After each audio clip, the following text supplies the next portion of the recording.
Alright, model warriors, it's time to crack open the holy grail of tiny tanks.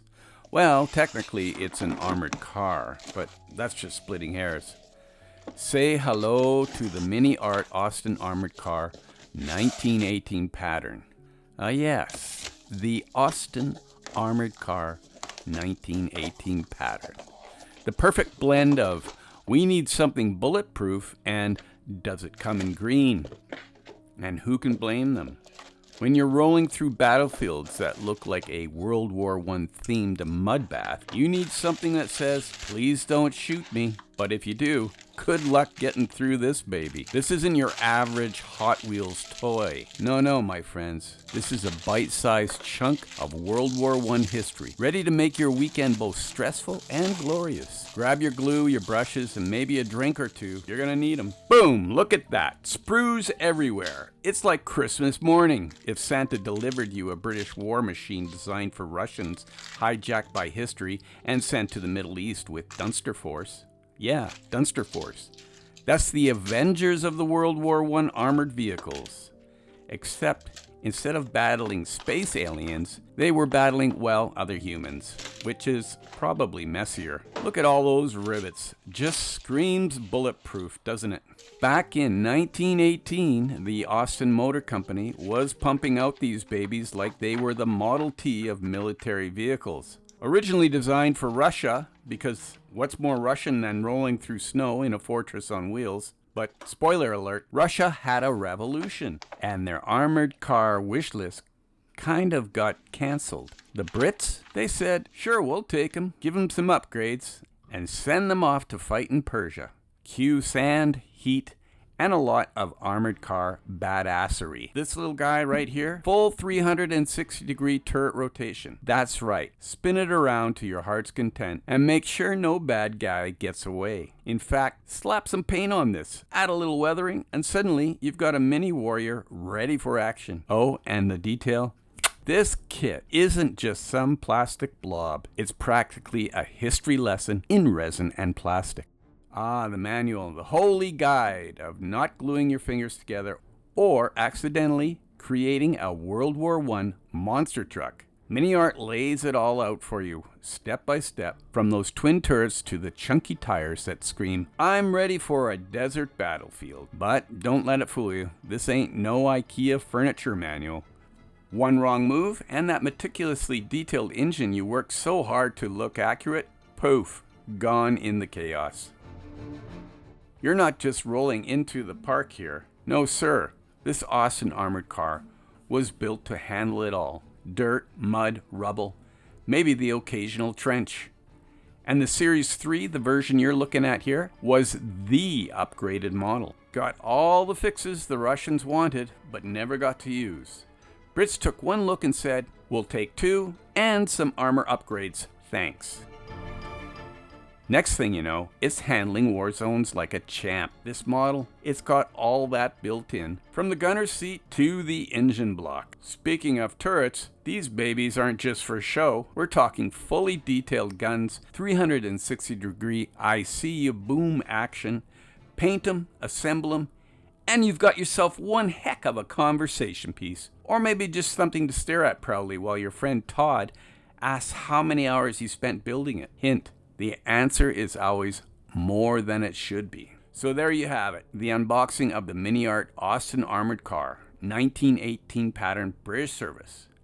It's more than just a model kit, it's a mini history lesson, packed with rivets, turret, and all the World War I swagger you can cram into a 1/35th scale vehicle. Now, all you gotta do is break out the Tamiya cement, lock those parts down, and throw in some CA glue to make it permanent. Jet scale style.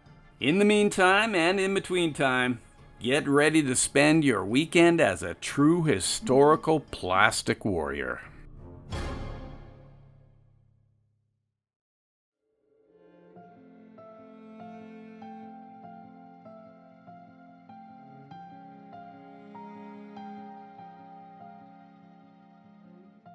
In the aftermath of the Russian Revolution and as the First World War ground on, a unique and daring force was born, Dunster Force.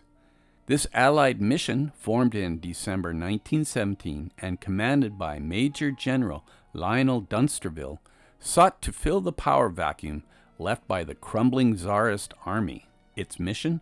To secure the oil-rich and strategically vital Caucasus and Iran from the grasp of German and Ottoman ambitions.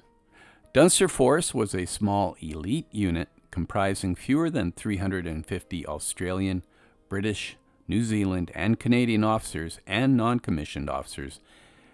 This hand-picked group of soldiers were drawn from the Western and Mesopotamian fronts. Despite its modest size, the force was tasked with a monumental goal: to train and rally local units, creating an Allied buffer against the encroaching Central Powers. Among the tools Dunster Force had at its disposal was the Austin Armoured Car. Developed by the British and introduced in 1914, the Austin went through various iterations, with the 1918 pattern being the most advanced. This version had improved armor and twin Vickers machine guns mounted on 2 rotating turrets, giving it a formidable punch on the battlefield. The armored car had originally been conceived for European warfare, but it found a second life in the remote deserts and mountain passes of the Middle East. Its mobility and firepower made it ideal for hit-and-run tactics needed by Dunster Force, especially when roads were poor and the enemy could strike at any time. Though slower than cavalry and vulnerable to artillery, the Austin's ability to traverse difficult terrain gave it an edge in the largely roadless regions of Iran and the Caucasus. The political complexity of the region added to the challenge. As Russian troops withdrew following the revolution, a power vacuum emerged in northern Iran. It was vital to prevent German and Ottoman agents from taking control. Dunster Force, though small, was critical in coordinating the defense of key positions, training the local military, and maintaining order. The Austin Armoured Car, with the combination of intimidation and protection, played a crucial role in keeping supply routes open and escorting the force's personnel across the treacherous terrain. The armored cars became a symbol of British presence and military strength in the region. The very sight of them was often enough to deter enemy forces and rally local support. But despite their imposing presence, these vehicles and their crews face significant challenges. Mechanical breakdowns in harsh climate, the scarcity of spare parts, and the rough terrain all tested the limits of the Austin. But the men of Dunster Force, adaptable and resourceful, kept their vehicles running, patching them up in the field whenever necessary. Under the leadership of Major General Dunsterville, the force successfully delayed Ottoman and German advances, bought time for the Allies, and helped secure the vital oil fields in the region. Though relatively short-lived, the mission had a lasting impact on the geopolitics of the Middle East, and the Austin Armored Car became a symbol of Allied resolve and ingenuity in a hostile environment. In the dusty hills and forgotten roads of the Caucasus and northern Iran, the Austin Armored Car became more than just a machine of war. It was a testament to the integrity and adaptability of those who fought in some of the most remote corners of the First World War. Though often overshadowed by the larger battles of the Great War, the story of Dunster Force and the Austin Armored Car is a reminder that history is made not only on a grand scale, but also in the quiet resolve of small, determined forces.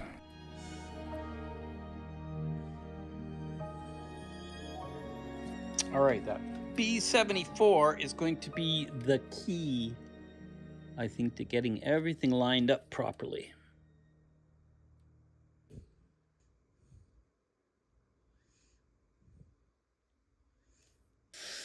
there seems to be a little raised portion here. So that goes to the back, apparently. What the heck? All right, so that's how that goes. Like that, I guess.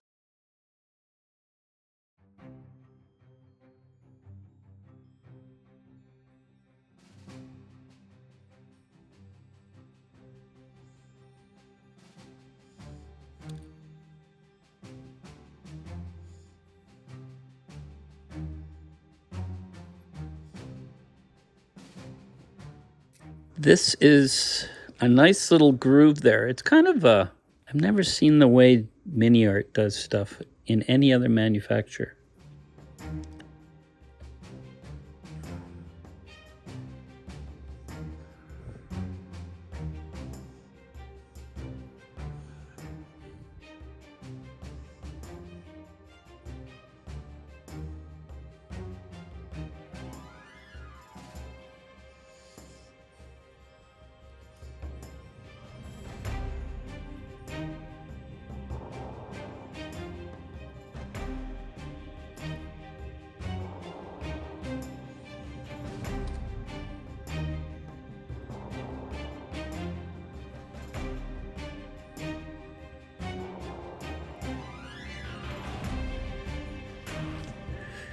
This one, am I getting this right? B27.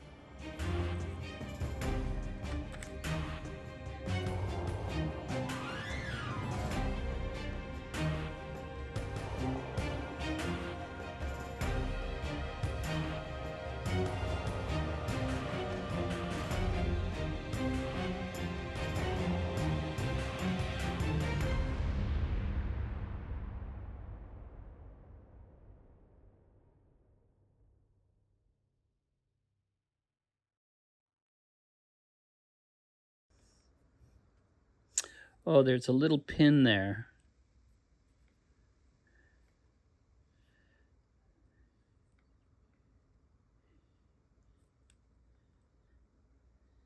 What?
All right, this back end piece, the B24, it's got a little slot here, which fits into that key there. So you can't get that wrong. I gotta tell you, this is a real step up. I built a lot of truck models and other kind like this. And the detail in the MiniArt kit is way more realistic than stuff you see before. It's just really good. All right.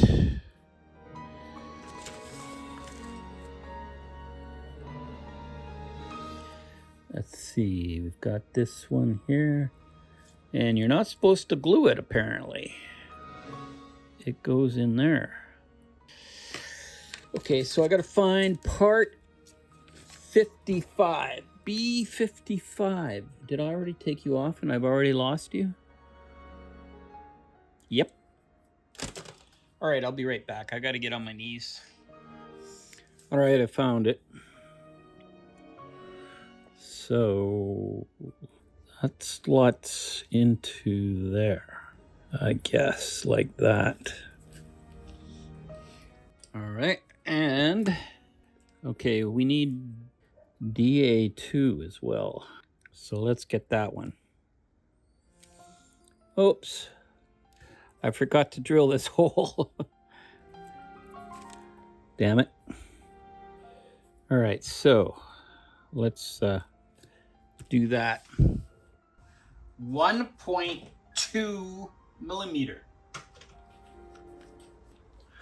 I don't know.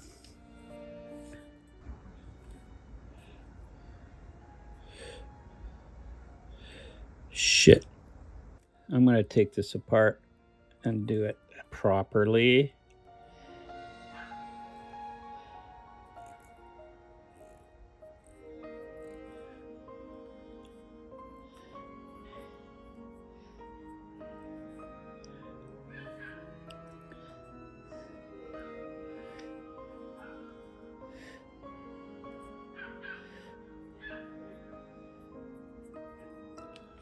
All right, do this again now.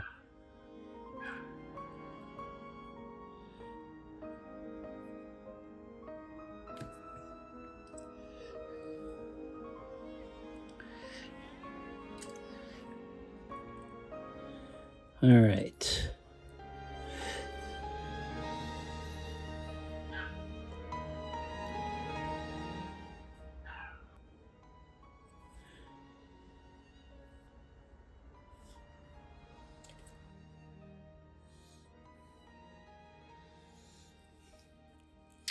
All right, so let's get that did I glue that in right? No, it's upside down, of course.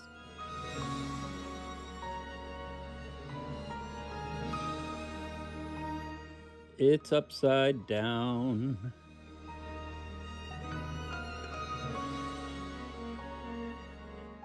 All right, there we go. Ugh. So DA2. Okay, I screwed up and I cut part of this off, unfortunately. So I'll have to figure out if I can still fix that. All right, so it seems this must be for the brake lines or something, I imagine. All right, so that goes like that. Ugh.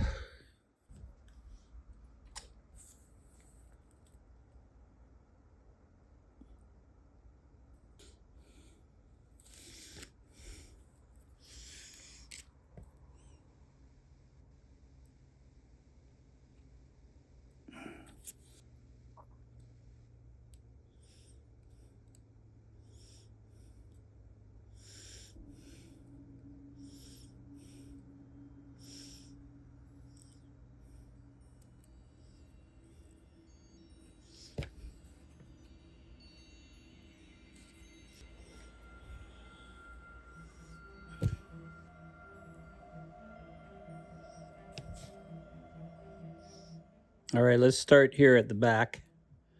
Maybe that's the best way. Line everything up.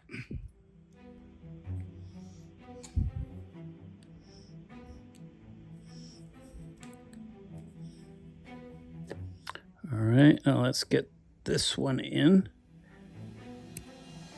Shoot.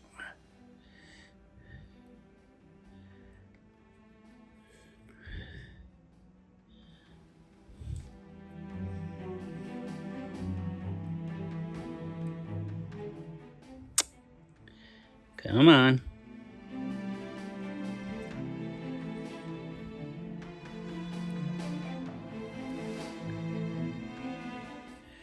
All right.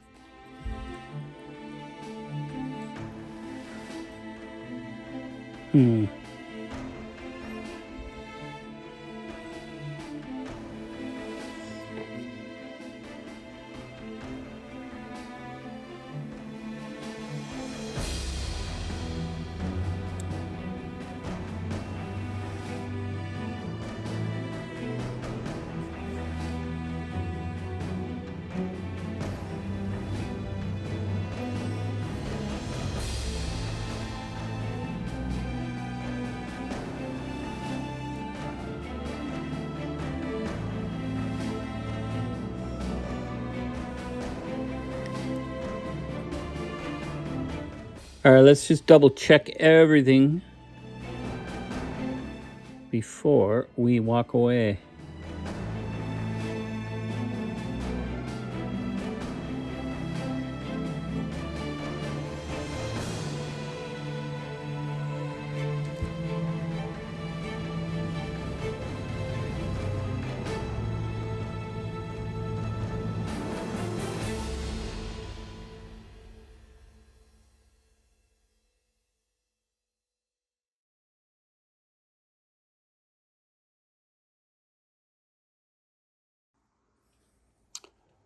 Okay, so the first part of putting this engine together is part B43 and B44.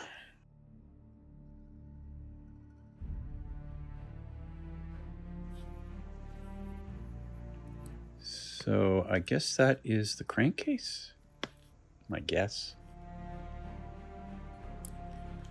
All right, but you know what? It also has this part B58 that might make it easier to put these together. All right, so this one goes there.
All right.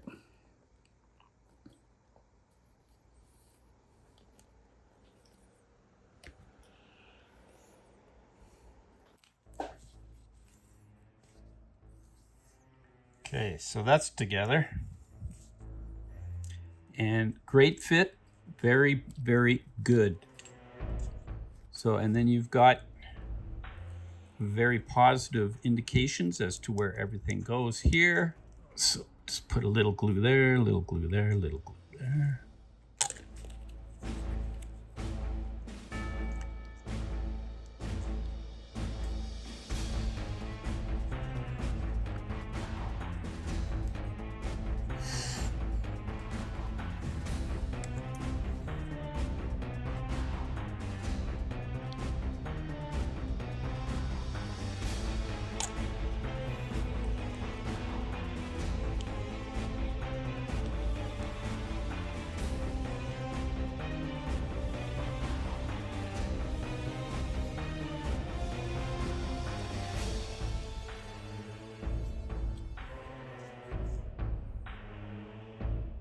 Okay, so I've got this one.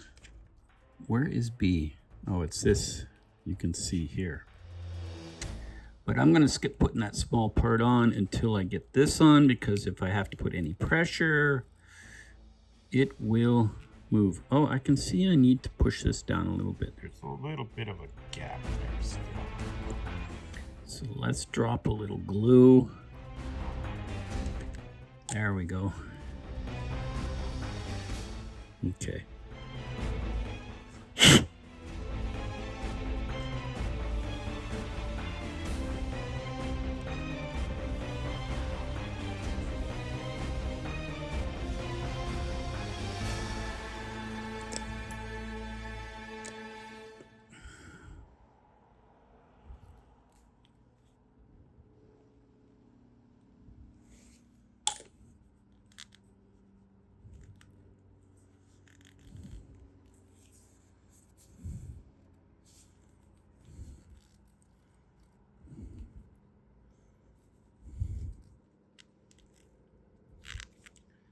So you can see there's some nice detail here.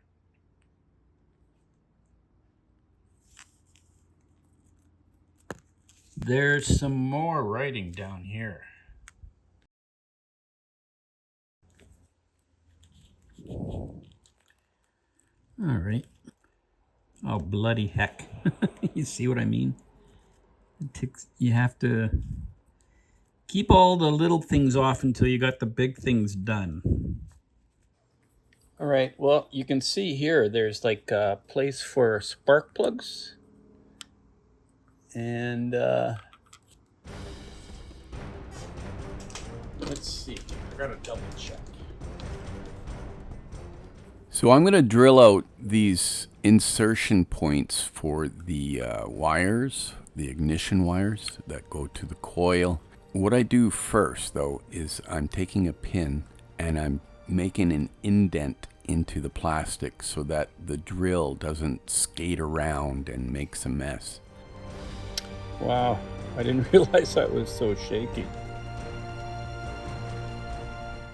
So this is normal practice since I learned it in grade 9 shop class working with metal.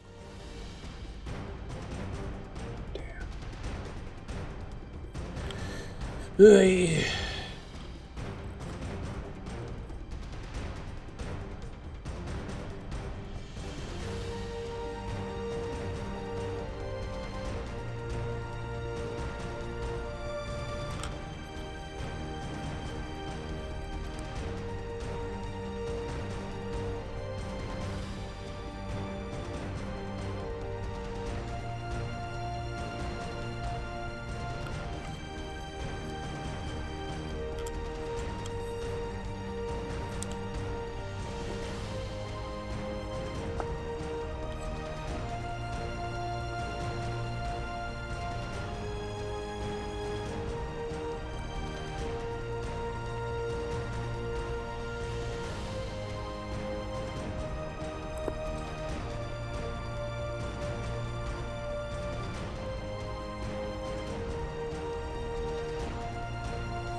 I wonder.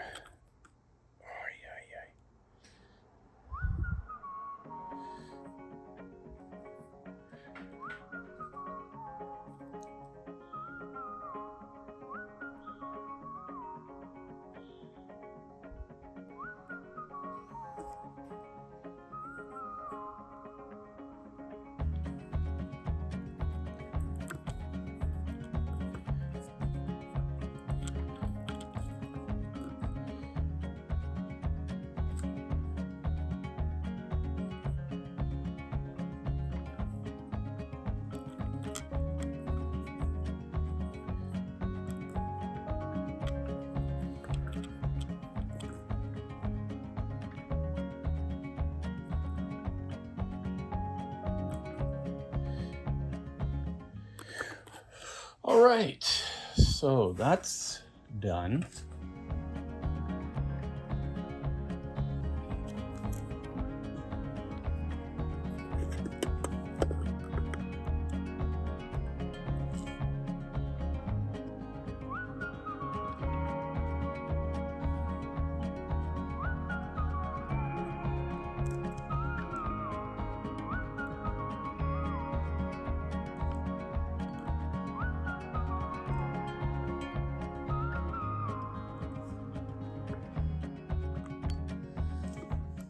Okay, I don't want to drill with this anymore.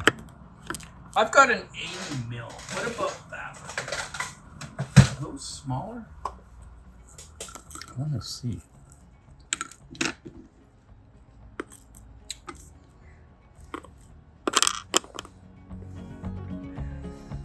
Yeah,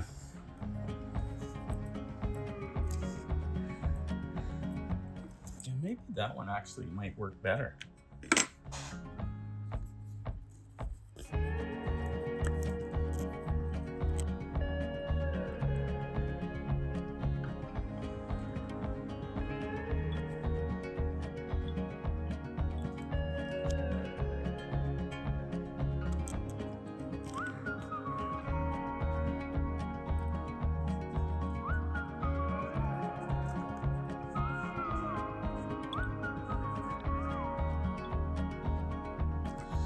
Right.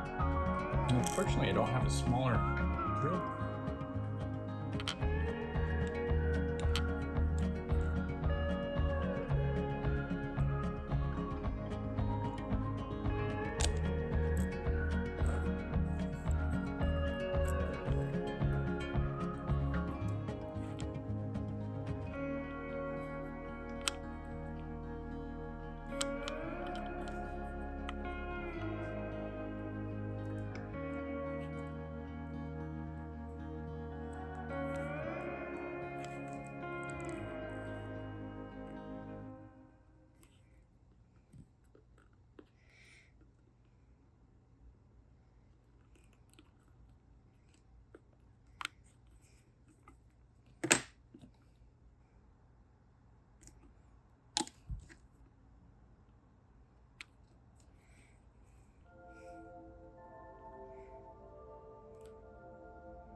All right, so let's see.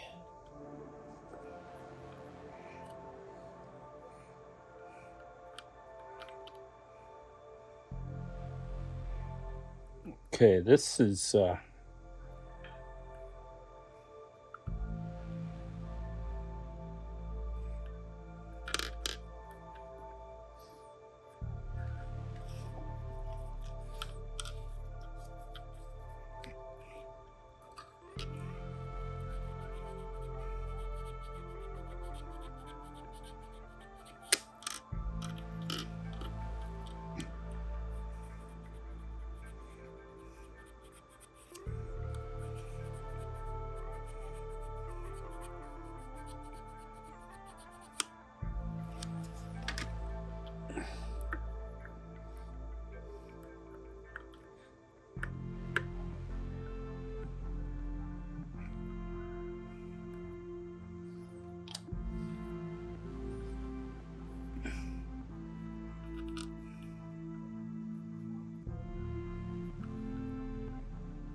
all right. So this is part B66, and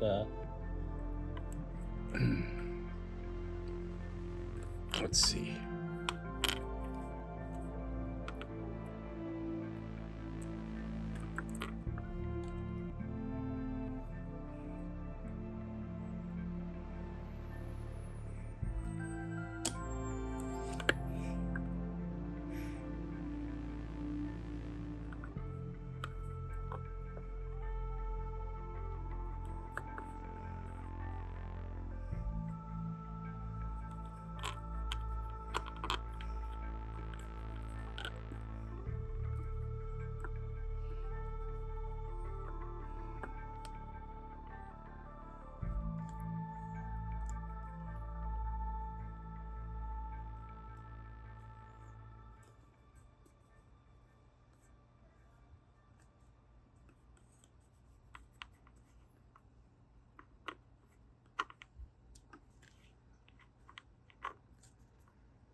All right, so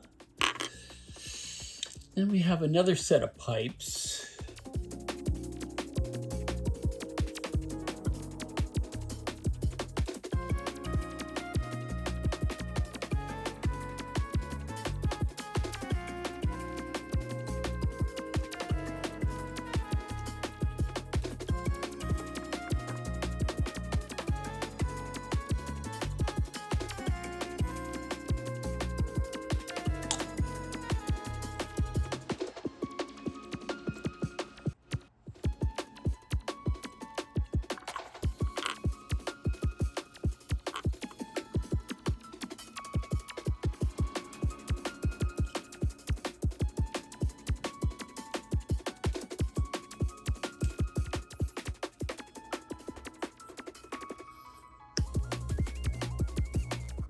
So I sanded this, but it's got a bit of a rough texture. So I'm going to use this glue to see if I can smooth it out. All right. Okay.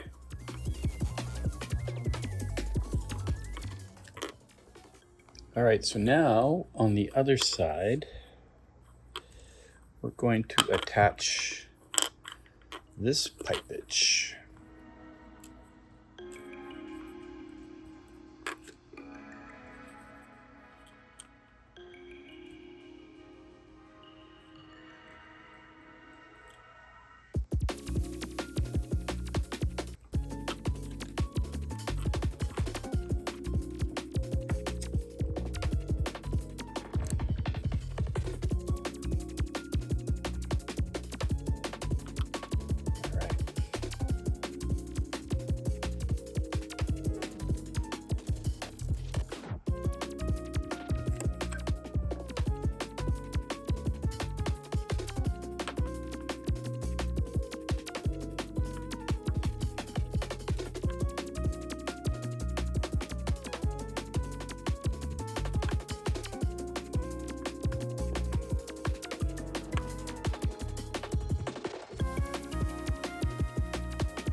So there's a bit of cleanup on this really tiny part.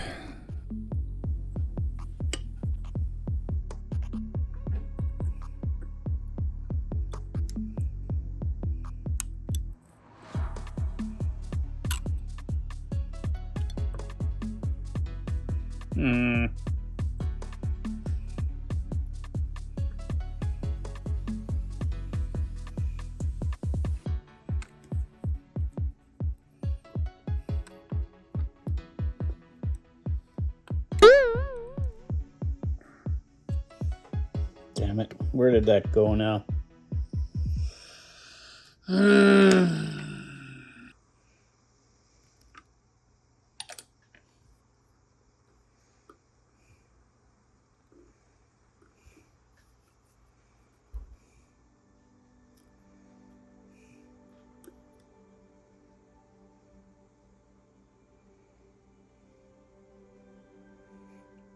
Okay, that was a pain. I hate losing parts. Okay, I over trimmed this one. I'm gonna glue that little bit back on.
Too big.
Ah!